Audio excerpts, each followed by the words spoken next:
The silence on Blackwood Lake wasn't simply the absence of noise, it was a physical weight.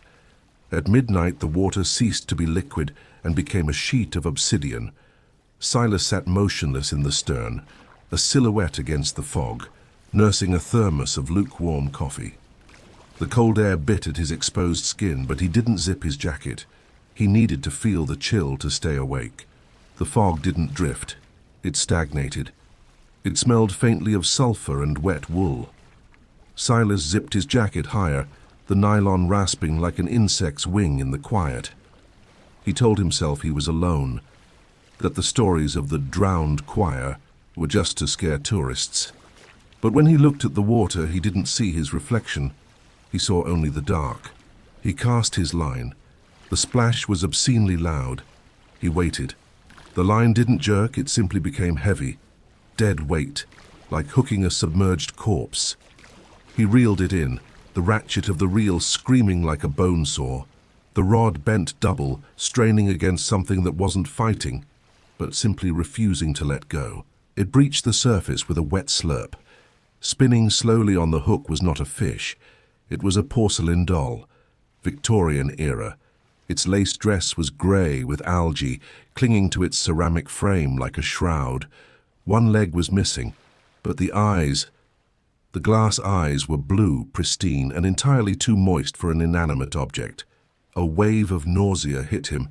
The smell of the thing was sweet, like rotting flowers mixed with lake mud. "Just trash," Silas whispered, his voice trembling. He grabbed his pliers. The metal hook was embedded deep in the doll's throat. As he twisted it free, a sound escaped the doll's open mouth. A small pressurized hiss of air. It sounded exactly like a sigh of relief. He tossed it back. It sank immediately, swallowed by the black mirror. Silas wiped his slime-covered hand on his jeans, shivering. He reached for the ignition.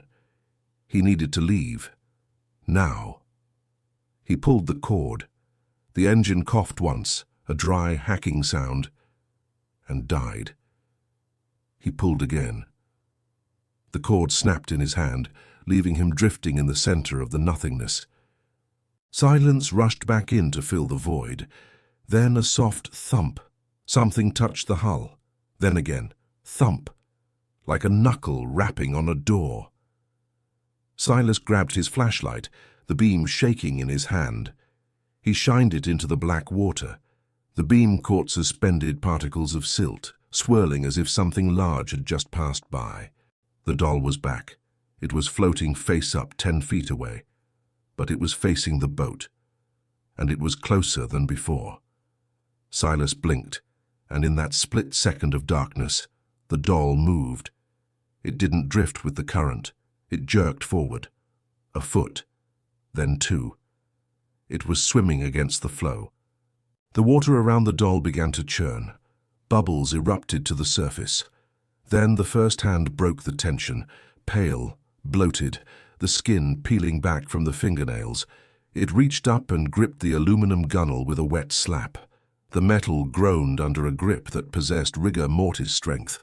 Silas raised his oar to strike, but stopped. Another hand rose, then 10, then 50. They sprouted from the lake like a crop of dead white weeds. They surrounded the boat, fingers seeking purchase on the metal. The boat began to dip low in the water, the weight of the dead dragging it down toward the mud. He tried to scream, but the air in his lungs had turned to ice. A sound rose from the water, not splashing, whispering. Hundreds of voices, overlapping, wet and gargled. They weren't threatening him. They were chanting a name, his name. "Silas, Silas, join us. It's warm down here." The water poured over the side. It was colder than space. Silas scrambled to the high side, but a hand, small, ceramic, with a grip like steel, grabbed his ankle. He looked down. The doll was in the boat. It was pulling him, not with hate, but with a terrifying blank love. He went under. The transition was instant. The noise of the world vanished, replaced by the crushing pressure of the deep. His flashlight spiraled down, illuminating the faces of the choir below. They were all looking up, arms open wide, waiting to catch him. The next morning the mist had cleared. The sheriff found the aluminum boat drifting near the reeds. It was perfectly dry inside. The engine started on the first pull.